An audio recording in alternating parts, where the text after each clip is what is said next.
Hi guys, welcome to episode 3 of the Knitting Expat Podcast. Today is the 30th of March and I just wanted to start by saying thank you.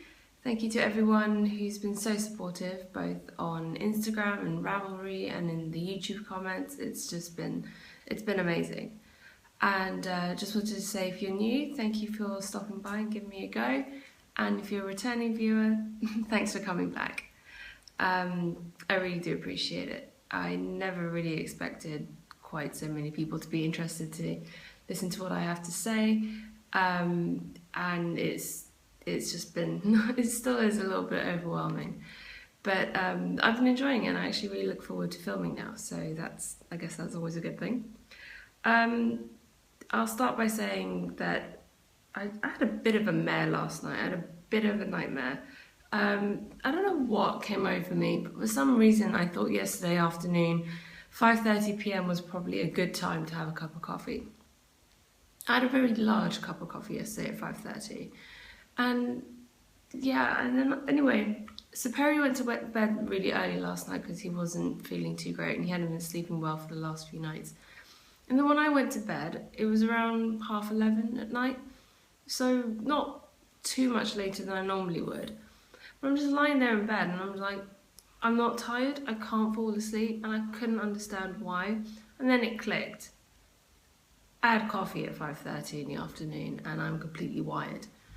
And then I'm lying there and I'm wondering why I'm hungry. And then I realised I hadn't had dinner because I wasn't hungry when Perry got home because of the coffee I'd had about half an hour before he walked in through the door. And then so I actually skipped dinner without realising it. So I'm laying there in bed. By now it's about 12:30. I'm tired but I can't sleep, and I'm hungry but it's really just too late to get up and go do anything about it. So I just lay there for a little bit longer trying to figure out how to, I tried everything I could think of to fall asleep. Nothing was working.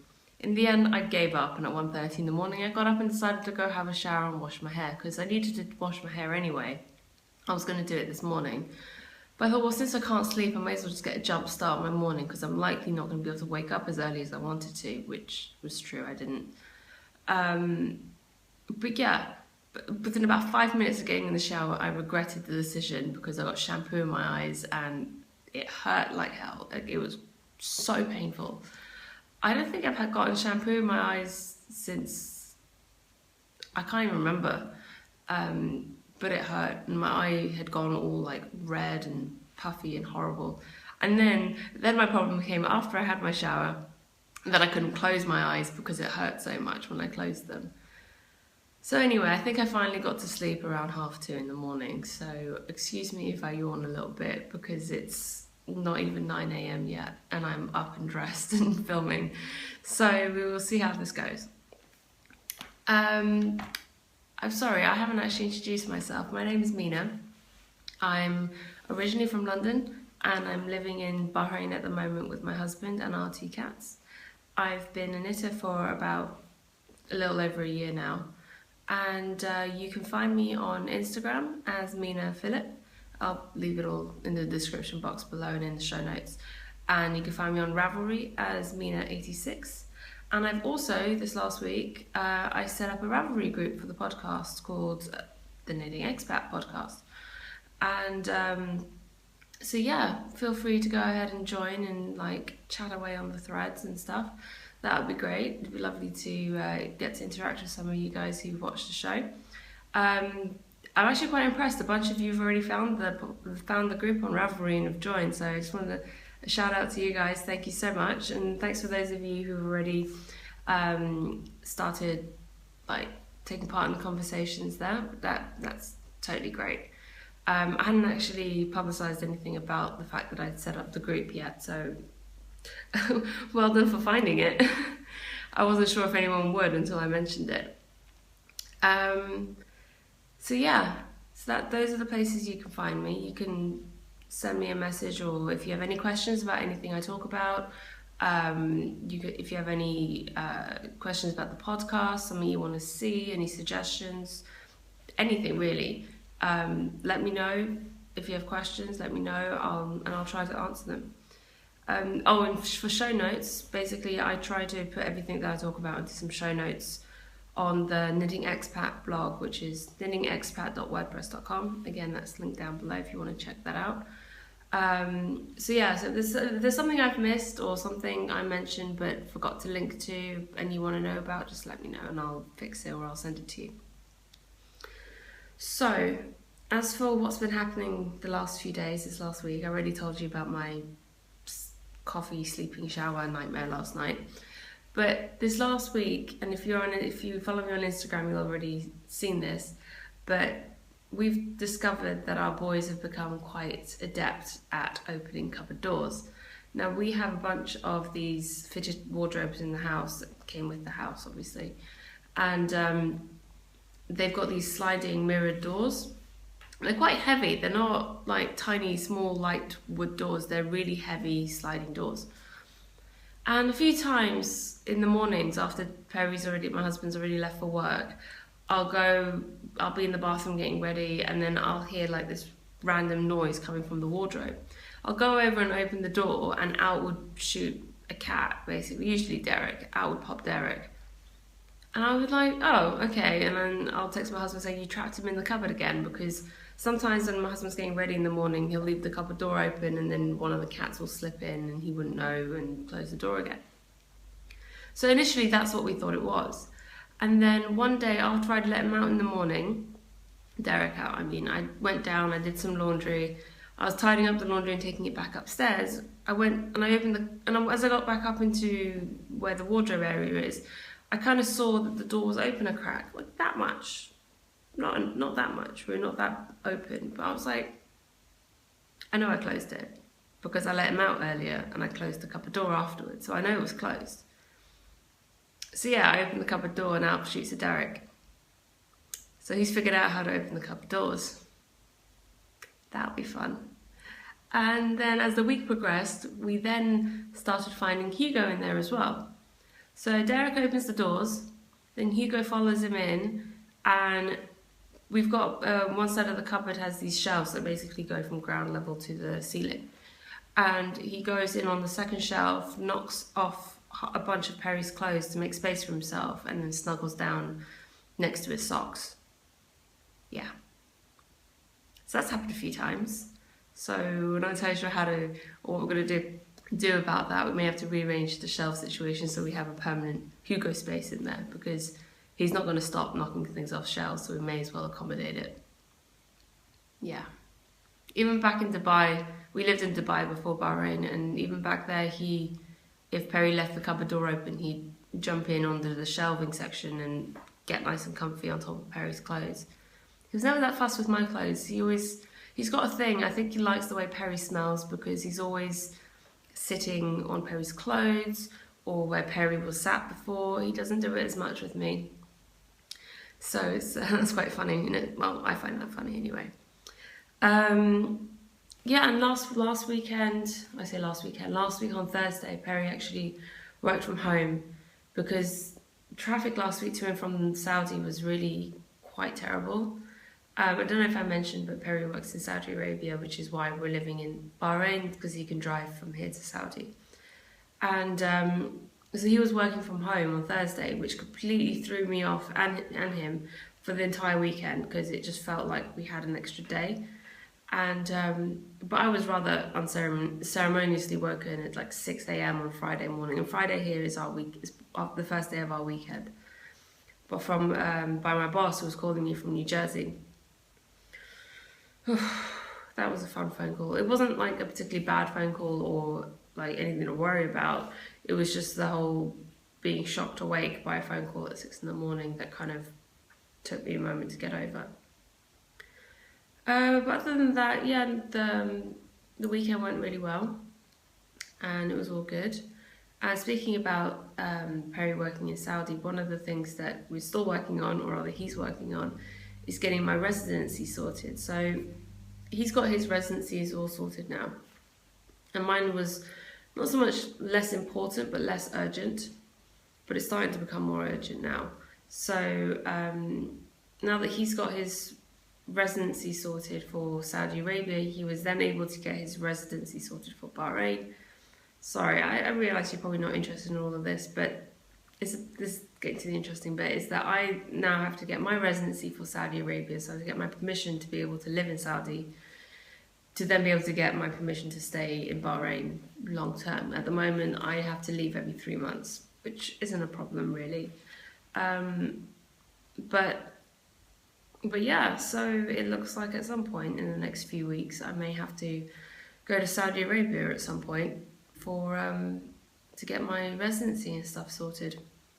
So that'll be an experience. I have to say, Saudi Arabia was never one of the places I ever thought I would ever go to in my life, ever. I don't think I said ever enough, have I? So yeah, I'm quite curious. It'll be interesting, it'll be an experience if nothing else. And so yeah, we'll see how that goes, I guess. And a couple more things, I'll try and be really quick about it. I realise I've been rambling on for a while. I'm actually going back to Dubai this week, tomorrow in fact, for a couple of days. It's a bit of a last minute trip because I have some bank things I need to sort out in person because apparently I can't do that over the phone. So anyway. And I posted this on Instagram and a bunch of people commented on it and stuff and liked it and things, was a picture of the dog and it's not really our neighbour's dog, but it's a German Shepherd dog called Tyson, and he actually belongs to the people who own our compound, and they actually own the plot of land across the road from the compound, and that's currently being built, and so he kind of just roams the area, as it were. It doesn't really come into our compound, it just roams the street outside and around where the construction site is. But he's such a lovely dog, and he's still a bit of a puppy because it doesn't look fully grown for a German Shepherd. But he's so friendly, and he's so sweet, and he just wants to be played with and stuff. And so we spent quite a bit of time playing with him. We actually picked up some dog treats for him as well. And he's just so lovely, and I feel quite bad for him because he's out there on his own and a lot of the time and doesn't really have anyone to play with. So, I mean, Perry and I try and play with him when we can, and we realised a couple of our neighbours also play with him sometimes when they're around, which is nice. And he's so sweet. He's such an adorable little dog. I say little, he's pretty massive. If you've ever seen a German Shepherd, you'll know what I mean. And so, yeah, the last thing I wanted to touch on was I hosted the first knitting meetup for the Knitters in Bahrain Facebook group. That went really well. I think we had about 7 people show up in the end, 3 of whom had knit before and 3 of whom had never knit. So we taught 3 people how to knit, and the rest of us were helping the new knitters and knitting ourselves, and so it was really fun. We spent a good few hours at a coffee shop, and it was just really nice just to hang out and get to meet new people. So I'm looking forward to doing more of that over the next few weeks before it gets a little bit too hot, or before the summer hits and people go home for the summer break. Right, so I think I've babbled on enough about stuff. I think with time we get on to some knitting. First up is finished objects. So I've got 2 finished objects this week, and again, if you've been following on Instagram, you probably already know which ones these are. The first one is one that you haven't seen before because I didn't start it until after I last podcasted, and that is this hat. This is Fair Isle hat, and this is called Sodomon Light by Maria of the Stitched in Sweden podcast. It's a Fair Isle hat, and this is her version. Well, she designed it to be done in 2 colours, but frankly I couldn't resist doing it in 3 because it just looks so cute. And it's a stranded colourwork pattern, as you can probably tell. And like I said last week, I've really been wanting to get into doing more Fair Isle stuff. You can see that's the inside. That's what it looks like. And I used the exact same size needles as she recommended in the pattern, and I think I was getting gauge, but my hat's turned out a bit small. I think my row gauge was probably a bit off.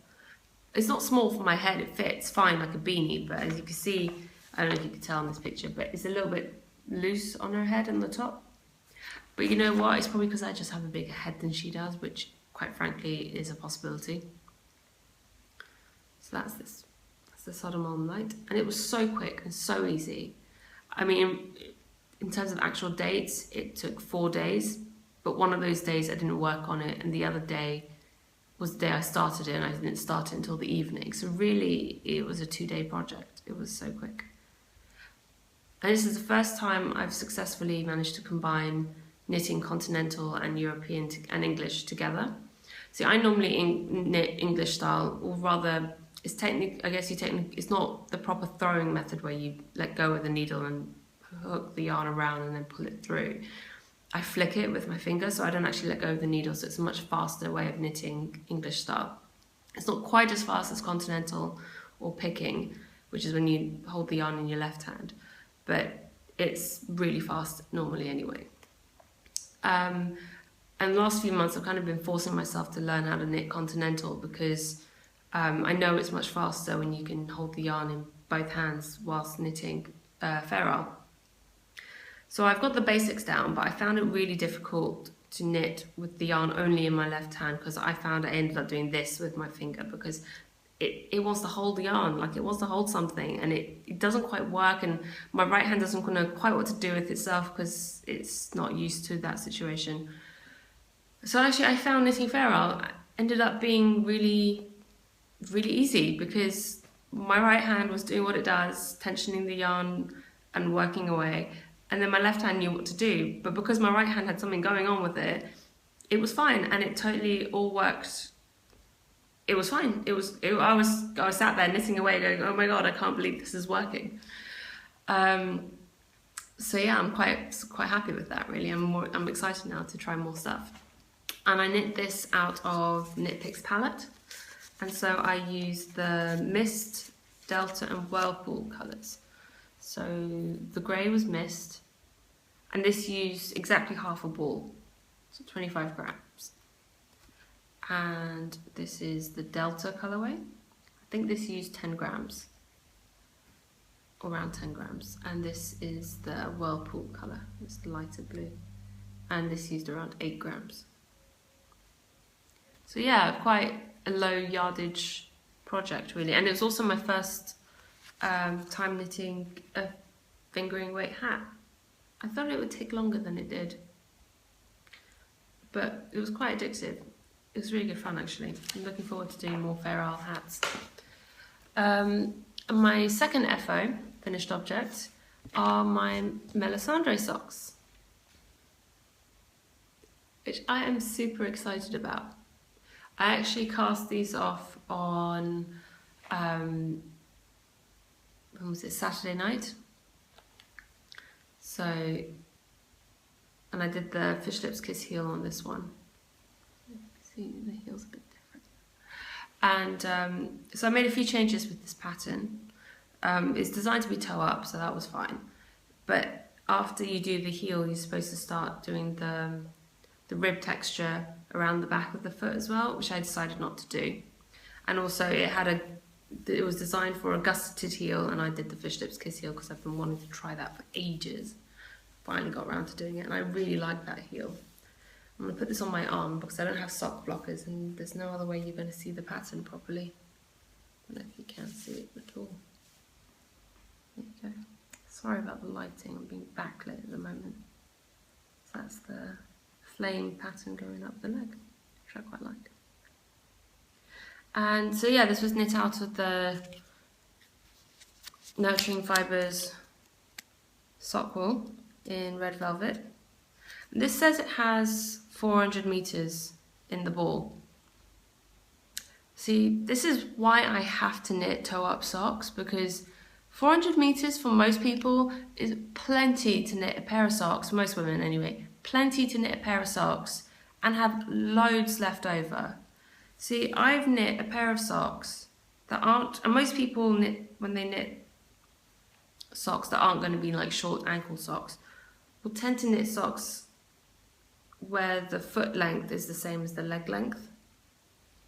At least that's what I've noticed. Mine's a bit short. Mine does not reach the toe on my foot. and which is fine, like it still goes up high enough. But that's all I had left over. That's not even a gram. That's a ridiculously tiny amount of yarn left. It's not enough to do anything with. All these people have so much sock yarn left over after they knit a pair of socks and have all these really beautiful sock yarn scrap blankets going.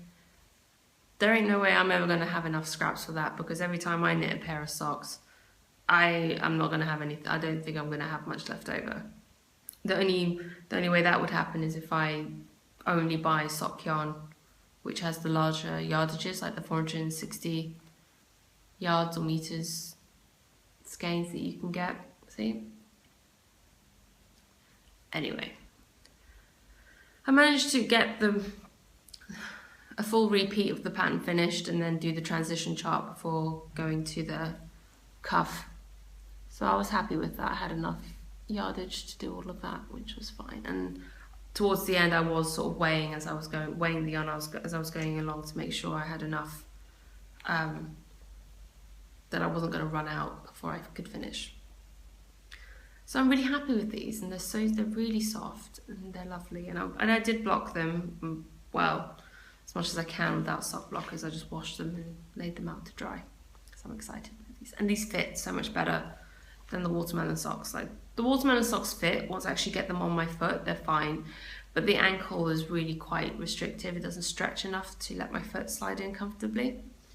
And I find, which actually isn't a bad thing at the moment, but especially for my left leg, it acts a lot almost like a bandage. So it's a bit constricting, which is fine because of the swelling in my leg. It probably actually helps it when I wear it, and it's a bit more constrictive. But these are pretty much a perfect fit. The only thing I would change next time is I started out with 64 stitches, and somewhere around here I increased to 68 stitches, which is fine because I think that is a better fit for me. And then as I got to the ankle, I went up to 72, and I think that was a bit much. I don't think I really needed to do that. Because it's fine, it fits fine. It's ever so I feel like it could have been a tad more snug. So I think taking those extra 4 stitches out would have been fine. But then I increased up to 76 in the leg, because obviously my leg gets wider as it goes up. So I just put those in as and when I need them. And because I do them 2 at a time, I don't have to worry about them not matching up. Although I think the next time I knit socks, I'm going to try them. I'm going to do them 2 at a time, but I'm going to try them on 2 different needles, 2 separate magic loop needles, because whilst these are great, they are a bit more cumbersome to take out and about with you because you're always worried about detangling the yarn. So I'm going to see how it goes by doing them separately and see if that's any easier or if I like it any better. We will see. I've never done that before, so it'll be an experiment. And the other thing I want to talk about is the shawl that I'm wearing. I realised I forgot to mention this first. This is the Pluma shawlette. It's a Manos del Uruguay pattern, I believe. And this is also knit out of the Nurturing Fibres sock yarn in the green and grey colours. It was actually designed to be in a 1-colour shawl, but I was, on yardage wise, I was just shy of the right amount of yardage to use just 1 colour.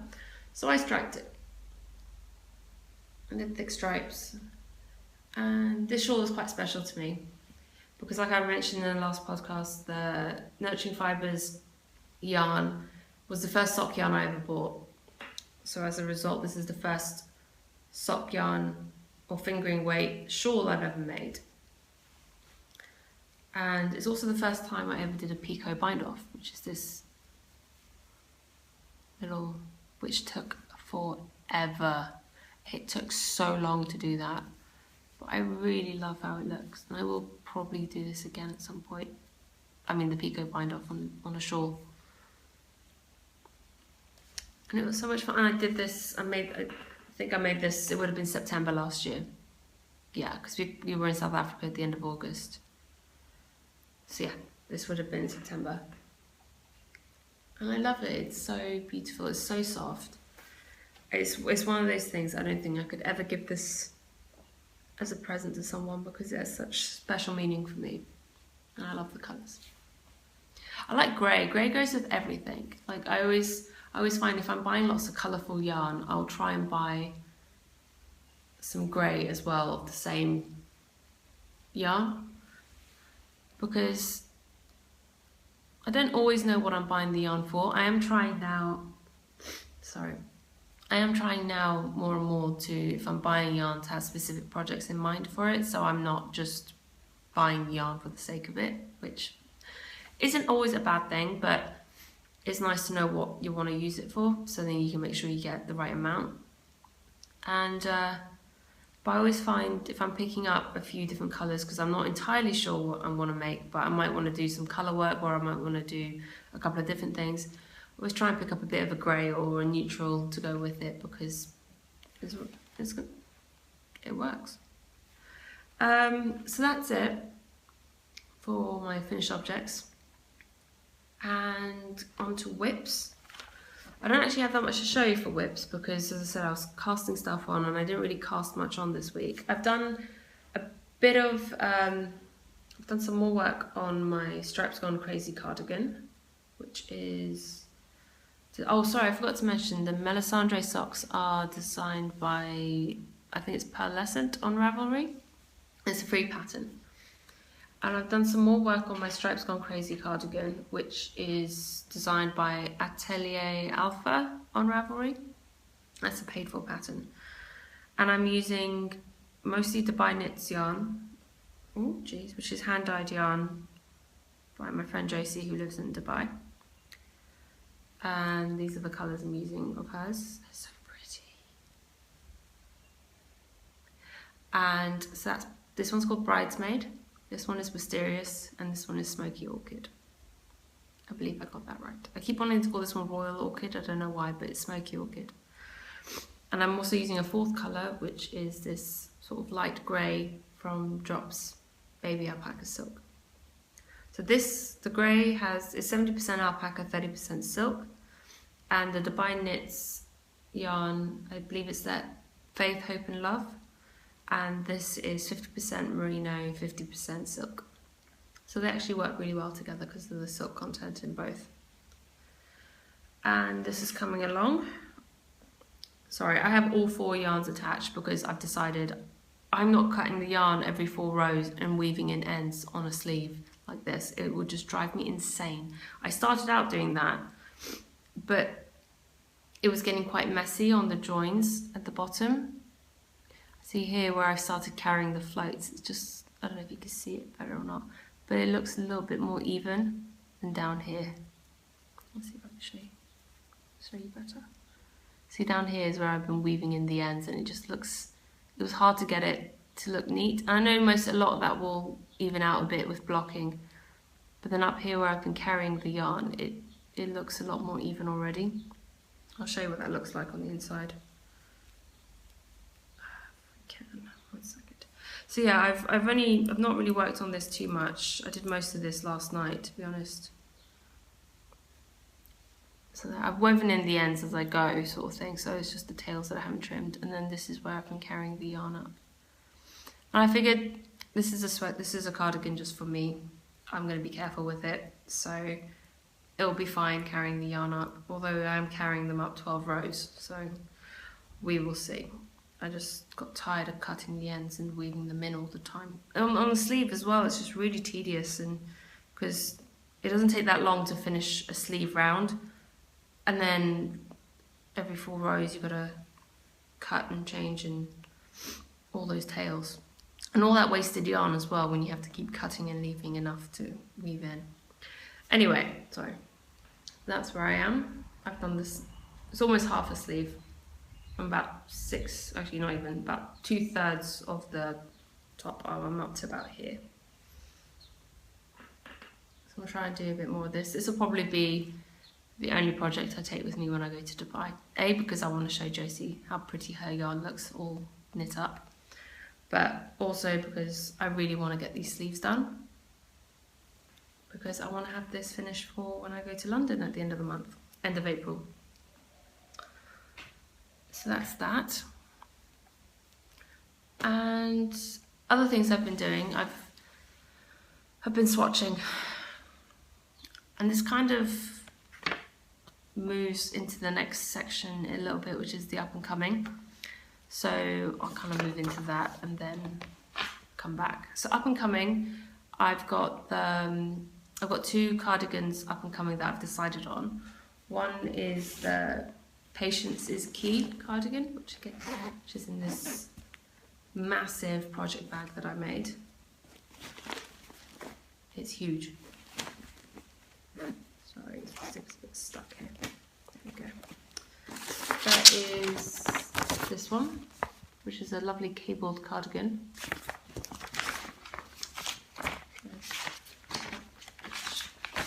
Sorry, a bit disorganised this morning. It's really pretty, and I've always wanted to make a cabled cardigan, so. And I have a bunch of Karen Simply Soft and another massive Karen £1 ball, which I want to use up. And I think, you know what, for a nice, comfy, cozy cardigan that I'm only ever going to wear at home, if I end up keeping it, that'll be fine, and it will wash well, and it will keep, and it will probably last forever.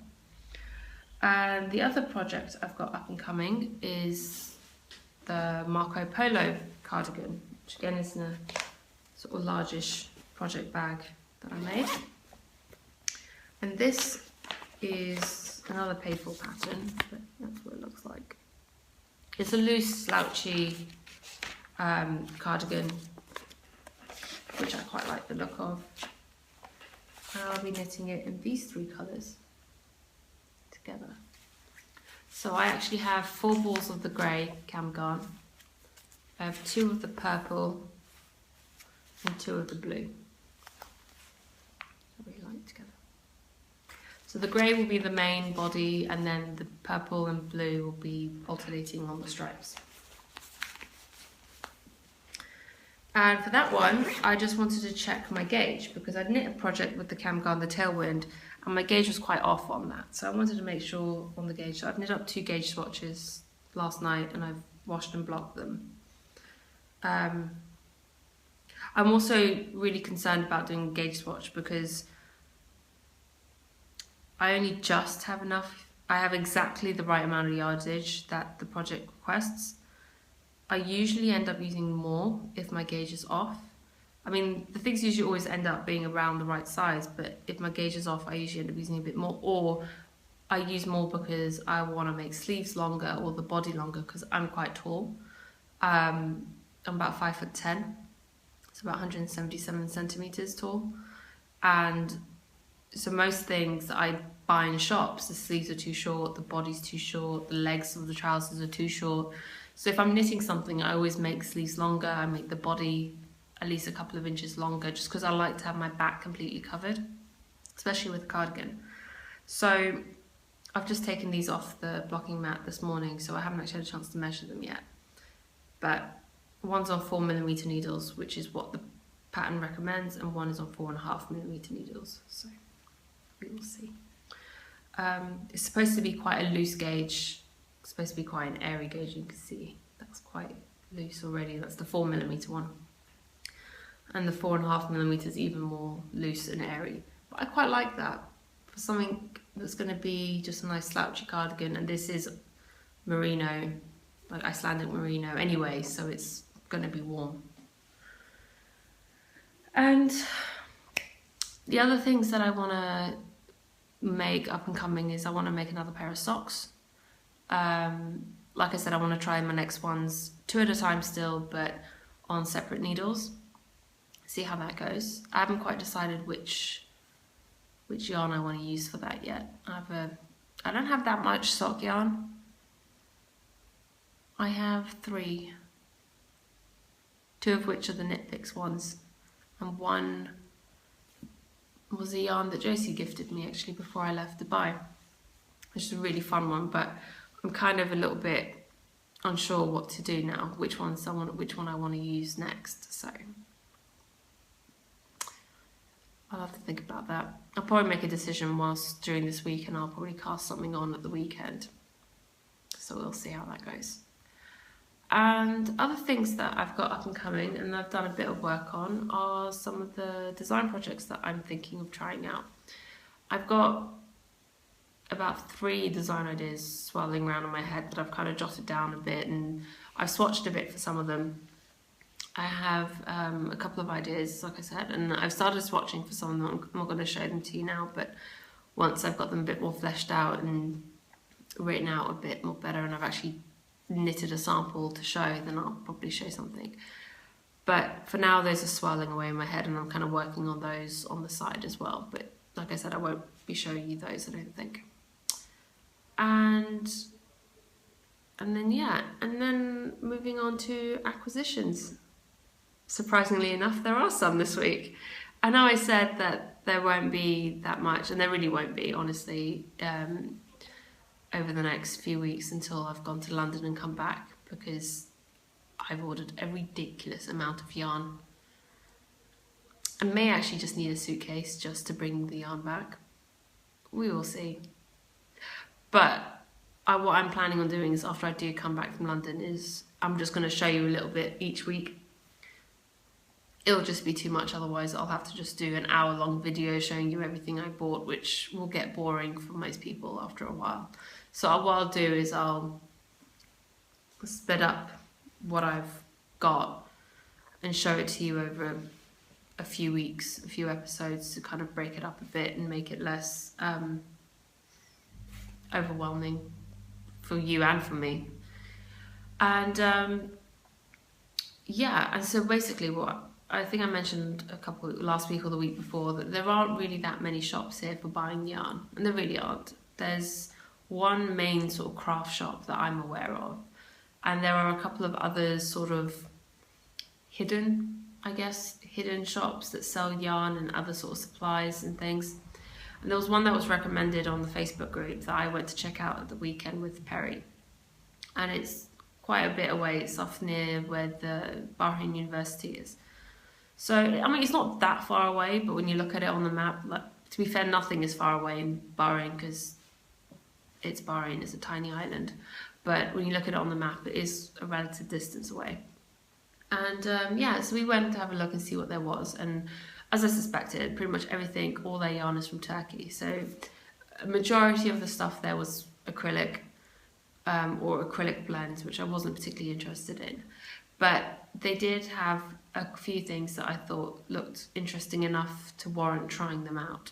So the first thing I picked up actually is a little fun thing, because most people who know me know that I love pom-poms on my hats, and I love to make pom-poms for my hats. But they had these little poofs. Perry called them little mini tribbles. Ooh, run away, sorry. So I had this little poof, which I thought was really cute. And so I thought I'd get that for the top of a hat or something. It's not quite the right colour, otherwise I probably would have put it on top of this one. Oh, it doesn't look too bad. But I don't know, I think I'll keep this for a different hat. I quite like it. They did have other colours, but I like the grey the best. I wanted a lighter grey, but they didn't have one. They only had like a camel colour, which I wasn't too fond of. I also picked up sorry for the reaching. I also picked up 2 balls of this. It's cotton yarn. It's sport weight, international soft feather, sort of off-brand type thing, but it's 100% cotton. It feels fine. It feels like cotton. It feels nice and soft. And I have 2 balls of this Rico Essentials cotton DK. I know this is DK and this is sport weight, but realistically speaking, there is not really much in the way of a difference between these 2 yarns in terms of thickness. And I have a design idea that I want to use this for. I think it will go well with this. So we will see. So I know I said last week that I don't really like pink, and I don't. To me, this isn't pink in the way that I think of pink. This is more of a fuchsia, and I quite like fuchsia. I don't really like neon pink or pastel-y pinks. Other pinks I can handle in small doses, but I like this colour. This is verging on, this is like a purpley pink, which I like. So I'm thinking something with these, maybe.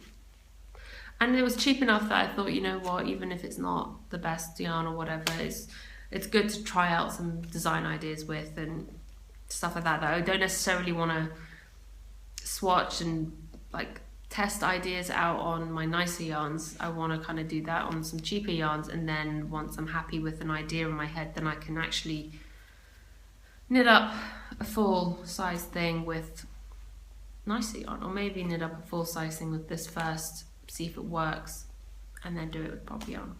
I don't know, I'm new to this whole trying to design stuff business, and I'm just at the moment not willing to use up my nicer stuff for things that I don't know will work necessarily, until I do know they will work. Then I'll use the nicer stuff. And the next thing I got was this stuff, again made in Turkey, because Elise is a Turkish brand. But this is 100% bamboo. It's really fine, like this is finer than most of the fingering weight yarns that I've got. Like I've got the palette here to show you as an example, as a comparison. It's probably, yeah, it's a little bit finer than the palette. So it's quite fine. And I bought 4 balls of this. They're 100 gram balls. They've got 440 meters in each one, which is a massive amount of yardage, which means 4 of these should be enough for a cardigan. But I'm trying to figure out what to make with it now. And because I've never worked with bamboo yarn, and this is really quite fine, I wasn't entirely sure what to make with it. I kind of have my heart, I looked around on Ravelry for a bit, and I kind of got my heart set on doing a featherweight out of this, because I think that's meant to be knit. It's a lace weight cardigan knit on 4mm needles, so it's obviously meant to have a nice loose gauge. It's meant to be drapey, and bamboo's pretty drapey. So, sorry, I keep getting fluff everywhere. And yeah, so I'm interested to see how that would work. But like I said, because I've never knit with this before, I'm really apprehensive about starting a project like the featherweight only to find it doesn't fit, or that it stretches so much when I'm done with it after washing it. So I was swatching like crazy yesterday. So I did the swatches for the Marco Polo, and I also did 4 swatches for the bamboo. I did have another project in mind, which would have been a top, so I had to do a circular swatch in the round, hence all the floats that I cut. But then I decided not to, because I realised this yarn's not particularly stretchy, like it doesn't bounce back. So once the top is kind of stretched out, it will lose its shape and it won't look good. So I ruled out the in the round one. Then I did the 4mm swatch, which is, this is the recommended size needle for the cardigan. The gauge you need to get for the cardigan is 24 stitches per inch. I think with this one, I was getting something ridiculous. Yeah, I think I was getting something around 20 stitches per inch with this. So that's way too loose. I'd have to knit like 2 sizes down to get the right size. Then I did a 3.5mm swatch, I think. Yeah. Which is a bit tighter, so I'll show you compared to... It's still pretty loose, but not as loose as this one. And I think with this I was getting I was getting 21 stitches per inch. So still not 24, but manageable, because I believe I could have knit the size, one of the sizes down or something, and still got the right size for me. But I still wasn't 100% happy with the 3.5mm. So I swatched to 3mm. So this is still loose, but as you can tell, probably a lot less loose than the first one I showed you. See, the holes are a lot less holy. But even this is still not 24 stitches per inch. I really don't want to go any smaller than 3mm. I'm thinking of just knitting the size down with obviously the idea that this is going to stretch out. And that'll be fine because it's not a buttoned up cardigan, it's an open cardigan. So as long as it fits around the shoulders and that doesn't get too sort of slouchy or whatever, it'll be fine, I think. I don't know, what do you think? Is that a good idea or not? Do you have any alternative ideas? I did look on the project page, on the project section of the pattern page to see what other people had made their projects out of, and there were a bunch who'd used bamboo yarns or yarns that contained bamboo in them. And they all looked like they came out quite nicely. But I'm still a bit unsure. I do like the idea of making a cardigan out of this, or some sort of garment out of bamboo yarn, because it is so breathable and it's great for like summer weather here. So if you have any pattern ideas of what I could use this for, it's a very light fingering / lace weight yarn. Yeah, if you have any suggestions or ideas on what would work with this, please let me know, because I'm really curious and I really want to make something out of this. I don't want it to just sit there. I mean, it wasn't expensive. Again, I just wanted to experiment with a type of yarn that I'd never used before, which is bamboo. But yeah, so I'll see how this goes. I'm not going to cast this on straight away. I'm going to sort of think about it a little bit before I decide. So yeah, we'll see how that turns out and I'll let you know how that goes. Oh, and the last thing I bought from there was a pair of 3.5mm needles. And these have this sort of, I'll take it out and show you. Sorry about the rustling. They have this sort of bendy, metally cable. And even though they've been sat in that packaging, twisted up like this for ages, as soon as you take them out, they pop out straight. It's nice and flexible, which is great. It doesn't feel stiff. The joins are pretty good, they're pretty smooth. I knit one of the swatches on this. Didn't have any trouble with it. Felt good, I like it. Quite surprised actually. I don't even mind the bend in the cable and at the end of the needles. That little bend. That doesn't bother me too much. Because it's not that much of a bend. It's very lightweight as well, which I like.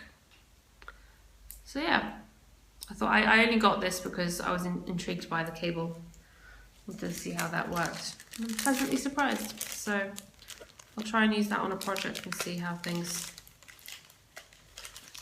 I like it. Yeah, and that's it for the, sorry about the rustling.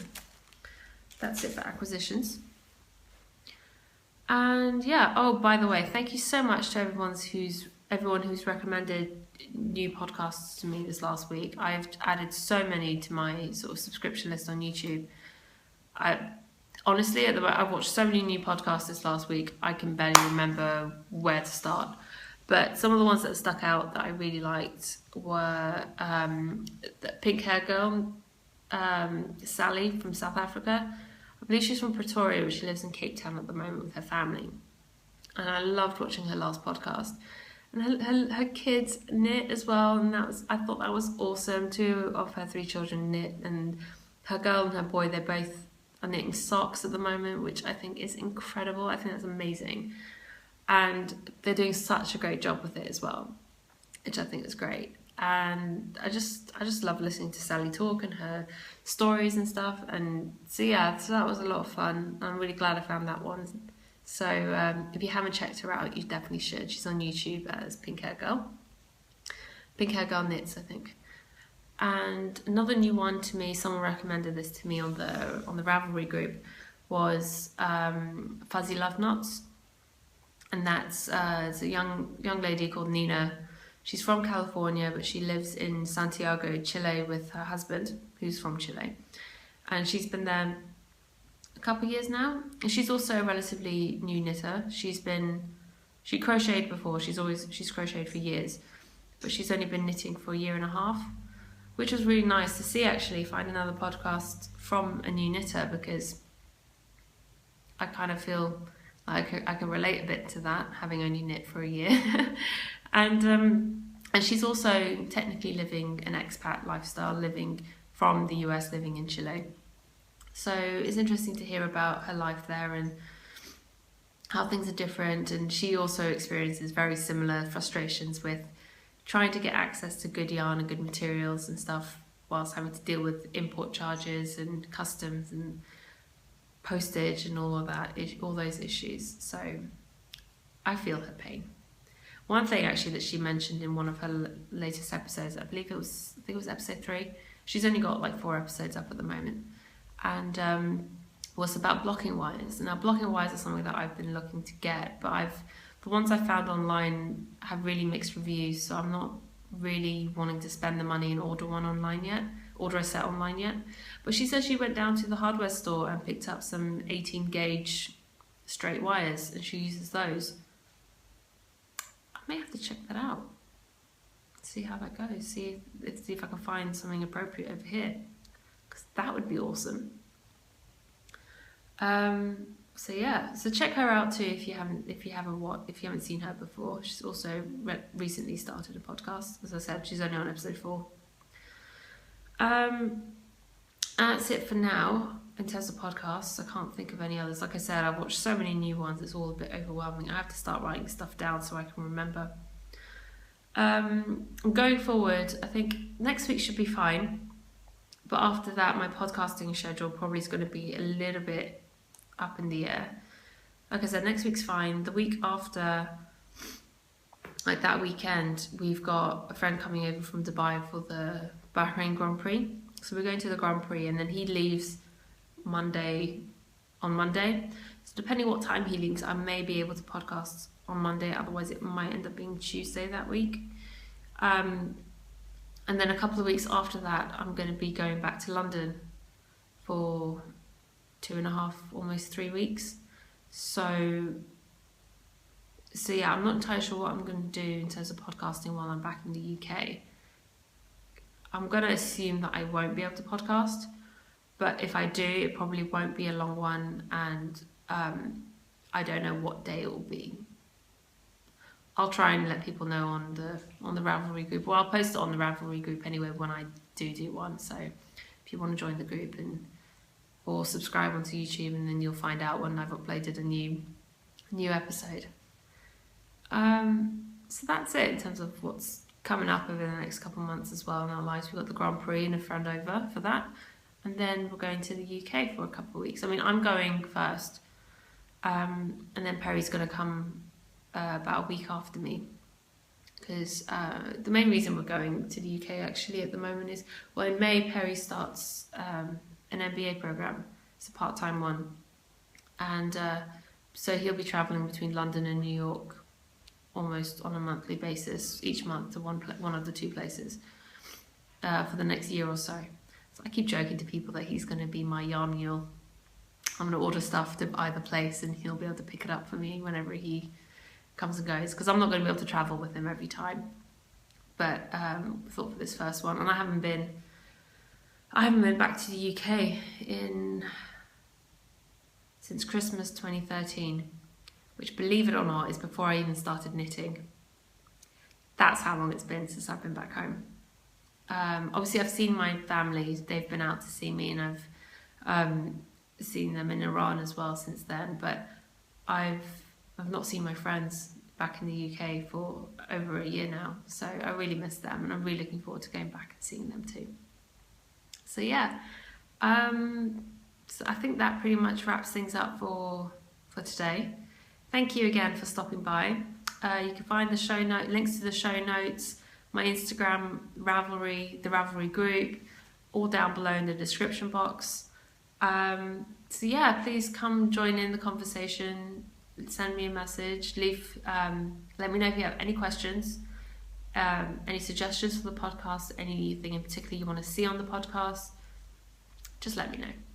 All right, thank you very much. See you next time. Bye.